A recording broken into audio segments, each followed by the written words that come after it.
Secretos de la Segunda Guerra Mundial.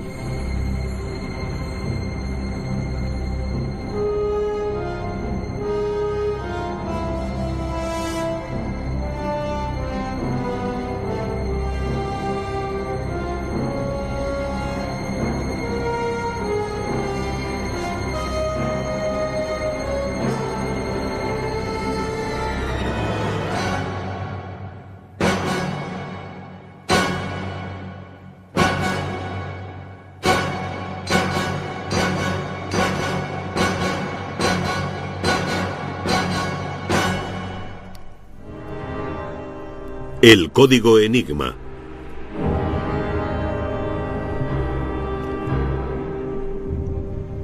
A lo largo de la Segunda Guerra Mundial, las Fuerzas Armadas alemanas creyeron que su máquina criptográfica Enigma era indescifrable, pero los británicos habían descifrado sus secretos, acortando en 3 años la guerra.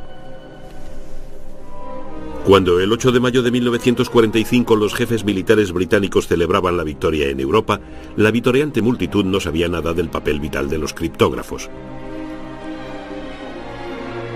La guerra secreta contra Enigma se luchó en esta mansión campestre en Bletchley Park, en el corazón de Inglaterra, un lugar insólito para uno de los mayores triunfos técnicos de la guerra. Descifrar Enigma tuvo un papel crucial en la derrota del Afrika Korps de Rommel en el Sáhara.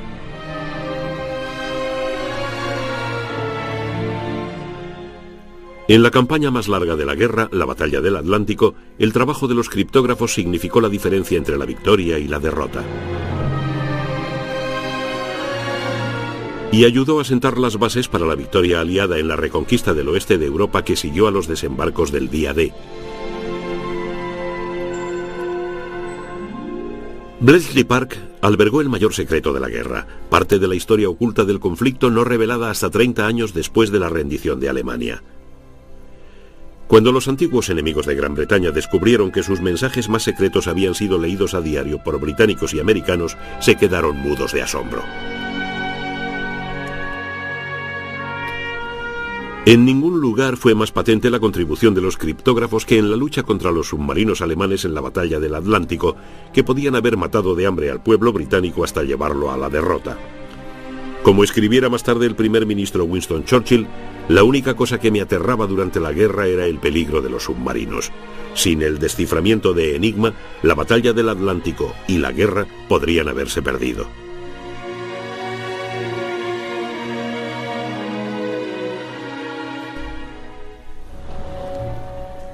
Para los británicos la historia comienza antes del estallido de la guerra.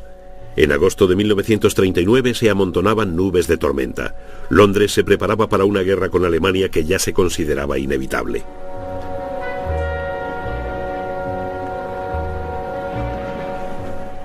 El 16 de agosto, mientras los jóvenes respondían a la llamada de alistamiento, 2 oficiales llegaban a la estación Victoria de Londres. El primero era el comandante Wilfred Dunderdale de la inteligencia británica en París, que actuaba como guardaespaldas de su compañero de viaje, el jefe del departamento de cifra y códigos de la inteligencia francesa. El capitán Gustave Bertrand llevaba consigo un maletín de aspecto anodino que entregó a un hombre en cuya solapa figuraba el emblema rojo de la Legión de Honor. Era el coronel Stuart Menzies, segundo jefe del Servicio Secreto de Inteligencia, el SIS. El maletín contenía una réplica de la ultrasecreta Schlüsselmaschine E alemana, o máquina de cifra E, más conocida como Enigma.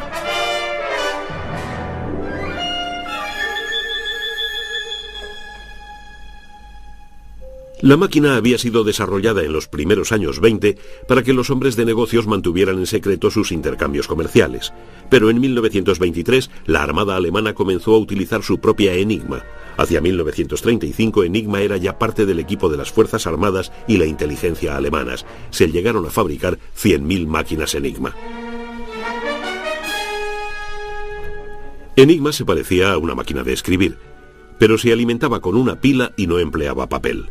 Sus mensajes codificados se transmitían en Morse para ser descifrados por otra máquina Enigma al extremo de la línea.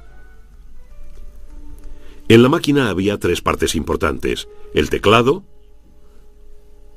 un clavijero conocido como el panel Stecker y 3 rotores, cada uno de los cuales contenía las 26 letras del alfabeto. Cuando el operador pulsaba una tecla, enviaba un impulso eléctrico que recorría el interior de la máquina. El impulso pasaba por el clavijero, donde era redirigido hasta el primero de los rotores que contenían el alfabeto. En estos rotores era donde el operador hacía los ajustes de la máquina Enigma. En plena guerra se cambiaban cada 8 horas.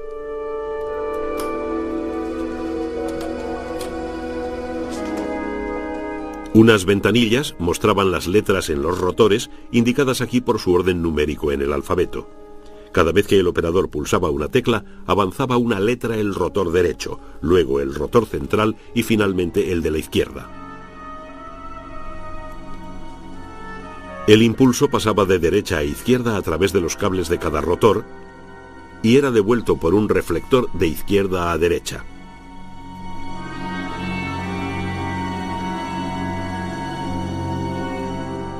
En su viaje de vuelta, el impulso volvía a entrar en el panel Stecker, donde se redirigía por segunda vez.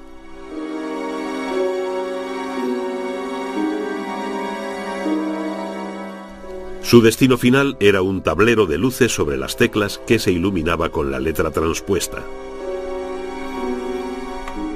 La letra que se iluminaba dependía de los ajustes de la máquina, y esto podía hacerse en la notable cantidad de 150 millones de millones de millones de modos.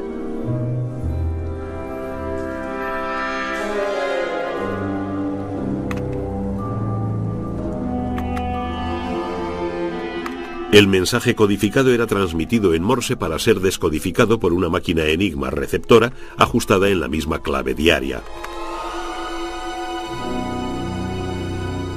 Dado el número casi infinito de ajustes y la frecuencia con que se cambiaban, los alemanes estaban convencidos de que Enigma era segura. Pero en esto resultaron estar fatalmente equivocados.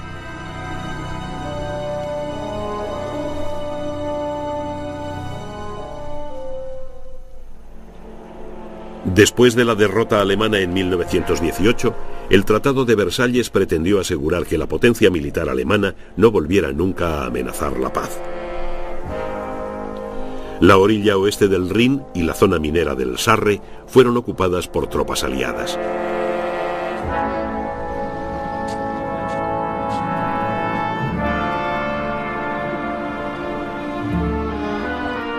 El ejército alemán quedó reducido a 100.000 hombres y se le negó armamento pesado y apoyo aéreo. Sin embargo, el rearme se llevó a cabo en secreto en los años 20, al principio bajo la guía del general von Seeckt.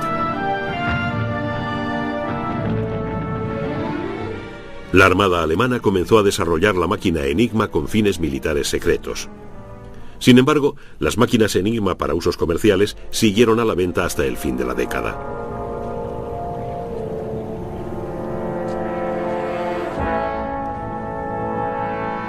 El ritmo del rearme alemán se aceleró con la llegada al poder de Adolf Hitler en 1933.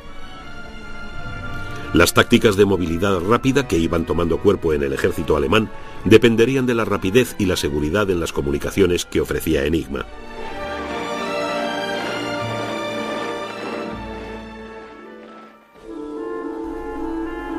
Francia y su aliada Polonia llevaban tiempo muy preocupadas por la veloz escalada del rearme alemán. Los polacos en particular se movieron rápidamente para hacer frente a las nuevas máquinas cifradoras alemanas. Se formó un equipo de criptógrafos, el BS4, dirigido por Marian Rejewski, Jerzy Rosiski y Henry Zygalski.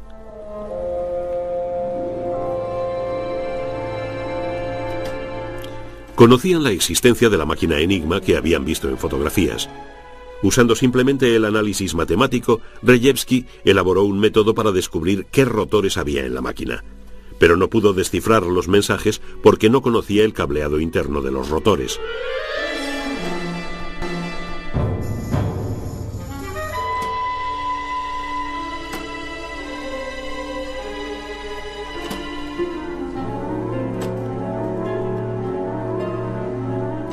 Los polacos iban a recibir ayuda de una fuente inesperada. Sin saber lo que estaban haciendo, el capitán Bertrand les pasó material de un espía que tenía en el departamento de cifra del ejército alemán. Su nombre era Thilo Schmidt, en nombre clave Asche, un empleado al que le encantaba vivir bien. Bertrand se lo hacía posible a cambio de una información constante sobre el material de Enigma.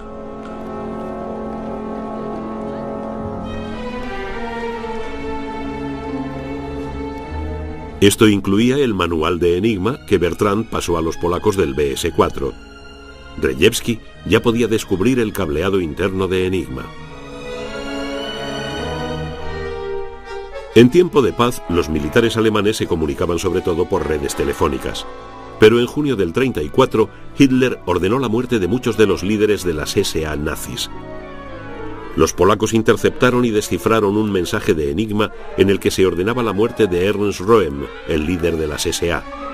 Röhm fue ejecutado por hombres de la guardia personal de Hitler, las SS Leibstandarte. Conscientes del origen comercial de Enigma, los militares alemanes refinaron continuamente el proceso de cifrado. Por la época de la crisis de Múnich, en septiembre de 1938, los polacos una vez más trabajaban a ciegas. A los operadores de Enigma se les ordenó que ajustaran los rotores al azar y no según las instrucciones del manual. Y se añadieron rotores extra. Los polacos acudieron a los franceses en busca de ayuda. En enero de 1939, Bertrand organizó una infructuosa reunión en París entre criptógrafos polacos, franceses y británicos. Pero en julio viajaron a Varsovia para reunirse en un complejo búnker cerca de la capital polaca, el centro neurálgico del ataque polaco al código Enigma. En el equipo británico figuraba el comandante Alastair Denniston, jefe de las operaciones criptográficas en Bletchley Park. Stuart Menzies estaba también presente y quedó asombrado ante los logros polacos. En la reunión los polacos revelaron los detalles de los exploradores electromecánicos, a los que llamaban bombas, que usaban para comprobar las posibles claves de Enigma. Los polacos aceptaron enviar 2 de sus máquinas Enigma reconstruidas a Londres. Una de ellas llegó a la estación Victoria con el capitán Bertrand. A los británicos les quedaba mucho para desentrañar los secretos de Enigma. No bastaba con saber cómo funcionaba la máquina. Había que descubrir las claves. Estas se cambiaban 3 veces al día y cada vez que esto pasaba había que empezar de nuevo.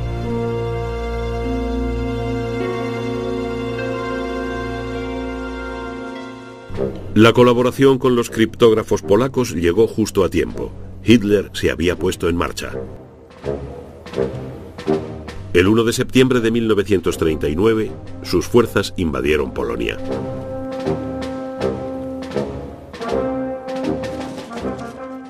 La campaña polaca apenas duró un mes.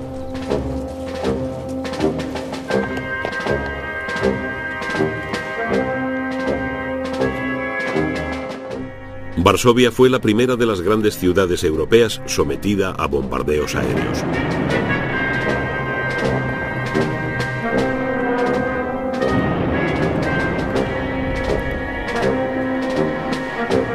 Cuando los victoriosos alemanes desfilaban por las calles de Varsovia, los criptógrafos polacos habían destruido ya sus trabajos y habían huido. Algunos fueron capturados y torturados. Ninguno reveló que habían descifrado el código de Enigma.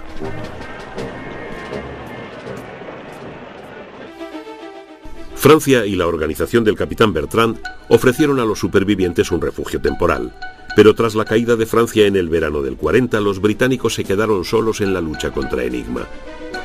En ese punto de la guerra, su mejor arma era la ignorancia alemana del serio compromiso en que estaba el código Enigma. En la línea frontal de la lucha contra Enigma estaba el servicio británico de escucha por radio, Y. Este servicio suministraba a los criptógrafos la materia prima, mensajes frecuentemente incompletos y compuestos por grupos de letras aparentemente repartidas al azar.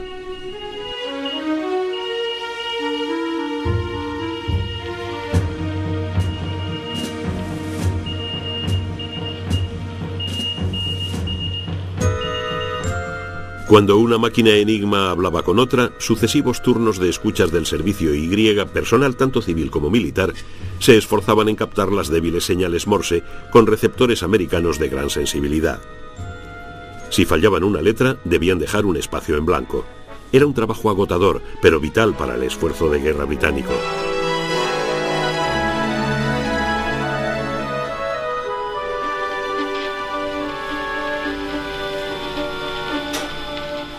El mensaje era luego enviado por cable o por mensajero a Bletchley Park.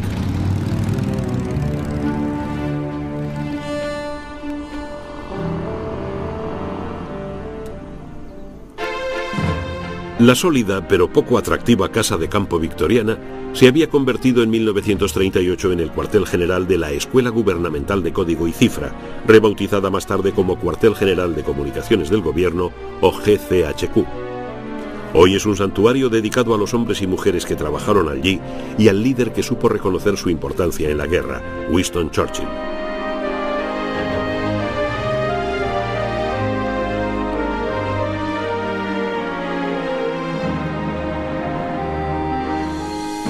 Bletchley Park inició su carrera de escucha de radio y de descifrado de códigos a finales del verano de 1938, cuando se instaló en una de sus torres una sala de radio cuyo nombre en clave era Estación X.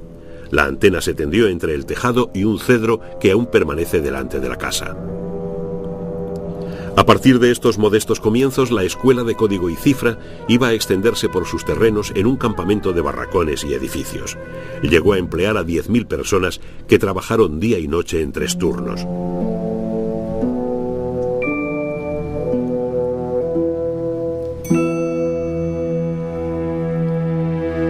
Bletchley Park se convirtió en una pequeña ciudad cuyos habitantes acudían a diario desde los pueblos vecinos en los que se alojaban. Era una formidable concentración de cerebros que necesitaba una mano poderosa para canalizar el potencial de los más sobresalientes. El resultado fue una combinación típicamente británica de falta de ceremonia y de rigurosa disciplina intelectual. La mano derecha del comandante Alastair Denniston y jefe de criptógrafos era un civil, Alfred Dillwyn Knox. Un tercer miembro clave del equipo, Gordon Welchman, estableció los métodos de trabajo en Bletchley Park. Para atacar a Enigma, Denniston reclutó a brillantes matemáticos y a maestros del ajedrez. Uno de estos últimos era Harry Golombek. Las dos cualidades fundamentales que hay que tener son las mismas para el ajedrez y para la criptografía. Debes, en primer lugar, tener una paciencia infinita. Tienes que probar una y otra vez. Sin eso, nunca llegarás a ningún lado, ni en la criptografía ni en el ajedrez. La otra cualidad, que es más rara pero igualmente importante, es la capacidad de imaginarte a ti mismo en la mente del hombre que está enviando el mensaje cifrado. Tienes que ser capaz de prever qué está enviando y cómo lo está enviando. Eso es muy importante, el cómo. En el ajedrez pasa igual. Cuando estás jugando, tienes que ser capaz de prever o de imaginar qué intenta hacer tu oponente y, sobre todo, cómo intenta hacerlo.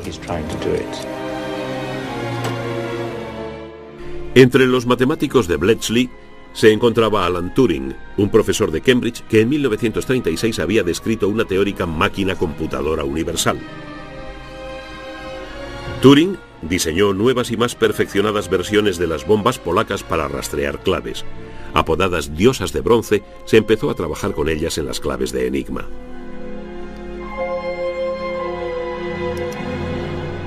La bomba diseñada por Turing era una máquina electromecánica que se ajustaba al cableado eléctrico de Enigma para resolver los sucesivos cambios de clave. Apretadas filas de bombas se albergaban en este edificio de Bletchley. Muchas más llenaron estaciones secundarias por los alrededores.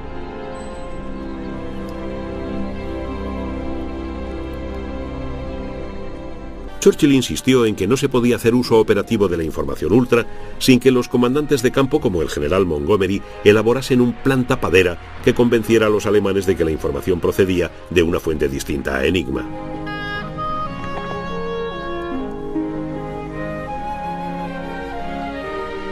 La ultra naval funcionaba de otra forma. En contraste con el Ministerio del Ejército o el del Aire, el almirantazgo también dirigía operaciones y daba órdenes a sus comandantes en el mar hora tras hora. Los resultados del descifrado y del trabajo de información de los barracones 4 y 8 de Bletchley Park iban directamente al almirantazgo en Londres y a ningún sitio más.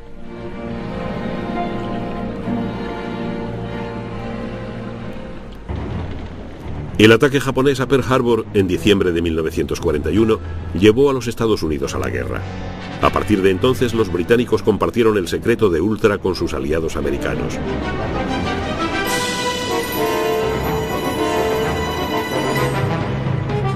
Equipos de criptógrafos americanos llegaron a Bletchley Park para trabajar codo con sus colegas británicos. El jefe de los americanos del Barracón 6 era el capitán William Bundy.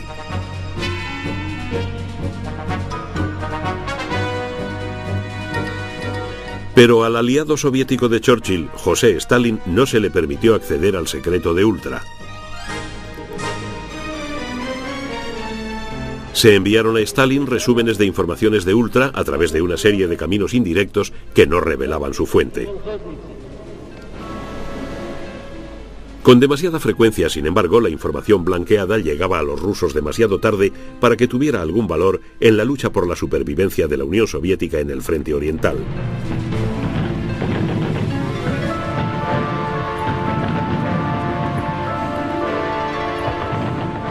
Mientras la guerra en el frente occidental continuaba, los rusos no sondearon a los diplomáticos aliados o a los políticos que los visitaban acerca de las fuentes de la información que recibían. La razón era sencilla. Los rusos sabían mucho sobre Ultra.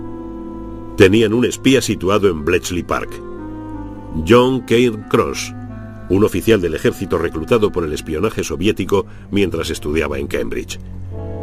Cairncross trabajaba en el Barracón 6, donde se descifraban los mensajes enigma de la Luftwaffe.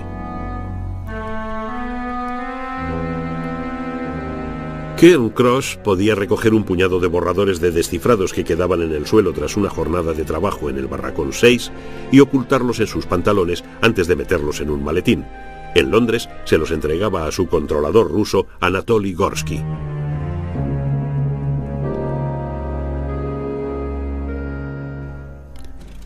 Gran parte de la información obtenida por Cairncross se refería a los movimientos aéreos alemanes que precedieron a la ofensiva de Hitler en Kursk, en Ucrania, el 5 de julio del 43.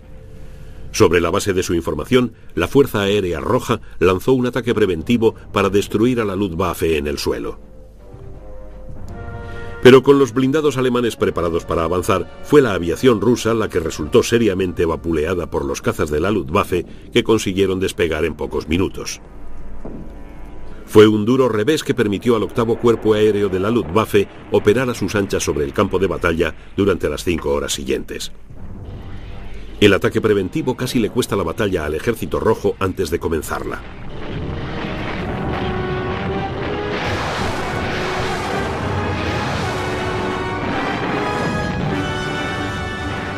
De todos modos, los Panzers fueron finalmente detenidos y Stalin premió a Cairncross con una medalla. A pesar de eso, su papel en la derrota alemana sigue abierto al debate.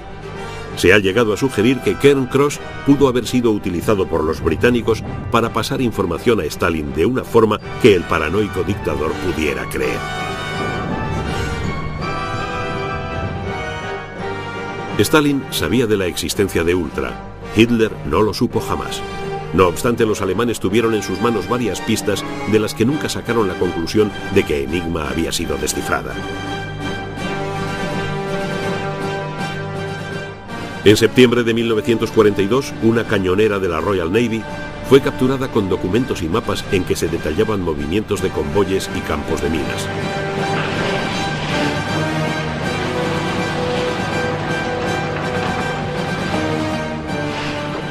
La información solo podía proceder de mensajes de Enigma descifrados, pero eso no despertó las sospechas de la inteligencia alemana. Una situación potencialmente mucho más peligrosa se produjo cuando un oficial de las Fuerzas Aéreas Americanas en Inglaterra, conocedor de Enigma, cayó en manos alemanas. Era el general de brigada Arthur Bannerman, oficial del Servicio de Información del Cuartel General de la 8ª Fuerza Aérea de Estados Unidos, que mandaba el famoso general James Doolittle. Contra todo sentido común, Doolittle permitió a Bannerman que volara en una misión de combate sobre Francia.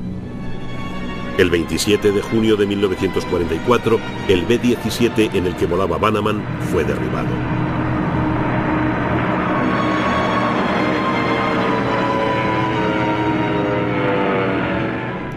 Bannerman sobrevivió y fue encarcelado en Stalag Luft III en Silesia. Pasó el resto de la guerra aterrorizado por el hecho de que inadvertidamente podía revelar el secreto de Ultra. Bannerman sabía que hablaba en sueños.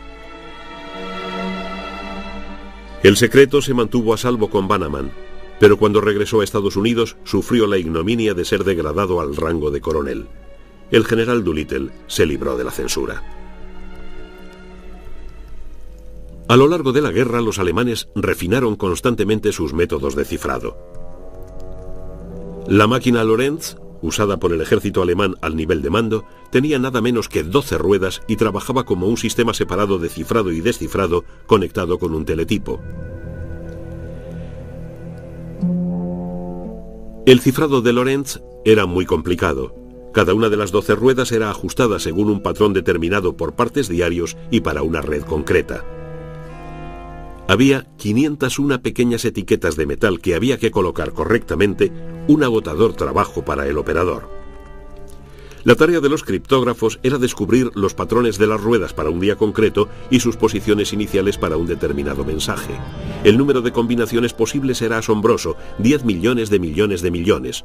Tunny fue el nombre en clave del mensaje cifrado que salía de la máquina Lorenz. Para descifrar el código, un equipo del correo británico montó el primer ordenador electrónico programable, cuyo nombre en clave era Colossus. El Colossus Mark II comenzó a funcionar el 1 de junio de 1944, 5 días antes de la invasión aliada en Europa. Los mensajes interceptados fueron introducidos en el código del teletipo de 5 perforaciones utilizado por Lorenz y otras máquinas semejantes. Se leyó la cinta a una velocidad muy alta, 5.000 caracteres por segundo, y los circuitos de Colossus se sincronizaron con las perforaciones de la cinta, que fueron leídas ópticamente mediante células fotoeléctricas. Colossus generó internamente las claves que debían compararse con mensajes cifrados interceptados. Los resultados se imprimieron con una máquina de escribir eléctrica. Una vez que los operadores de Colossus y los criptógrafos establecieron los patrones de las ruedas que permitirían entrar en Tunny, se montó una máquina Tunny para descifrar los mensajes interceptados en un texto alemán. El Colossus Mark II funcionaba con 2.500 válvulas. Hoy, un moderno microchip del tamaño de una uña puede realizar las mismas tareas que aquel Colossus pionero.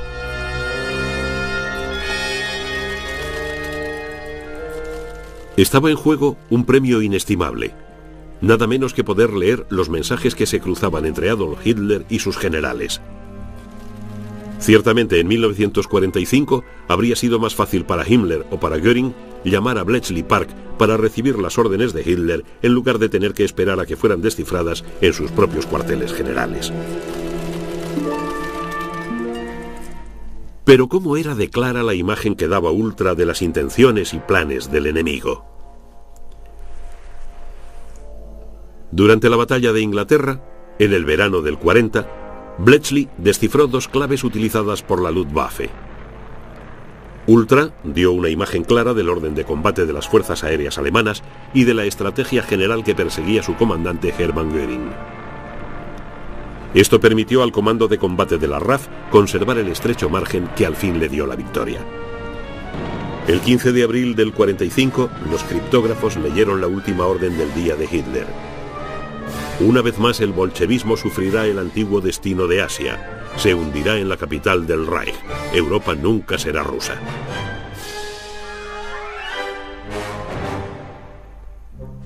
¿Qué importancia tuvo Ultra? Una cosa es cierta. Al más alto nivel ayudó mucho a resolver los problemas estratégicos de los aliados. Cuando Roosevelt y Churchill se reunieron en Casablanca en enero del 43, Churchill llevaba 3 años recibiendo un volumen cada vez mayor de información Ultra. Sin ella, su visión de la guerra y la visión de Roosevelt, así como las decisiones que nacieron de ellas, habrían sido radicalmente diferentes. A medida que se acercaba el fin de la guerra, Bletchley Park comenzó a reducirse.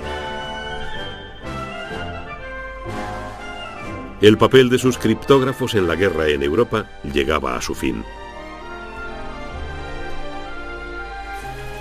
¿Pero qué iban a hacer los británicos con la tecnología que habían desarrollado en Bletchley y que había tenido un papel tan crucial en el esfuerzo bélico aliado? Por razones de seguridad decidieron destruirla.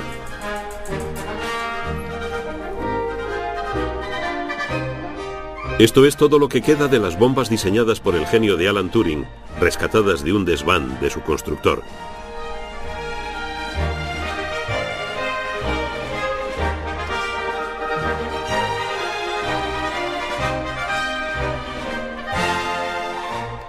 Las máquinas Colossus fueron destruidas.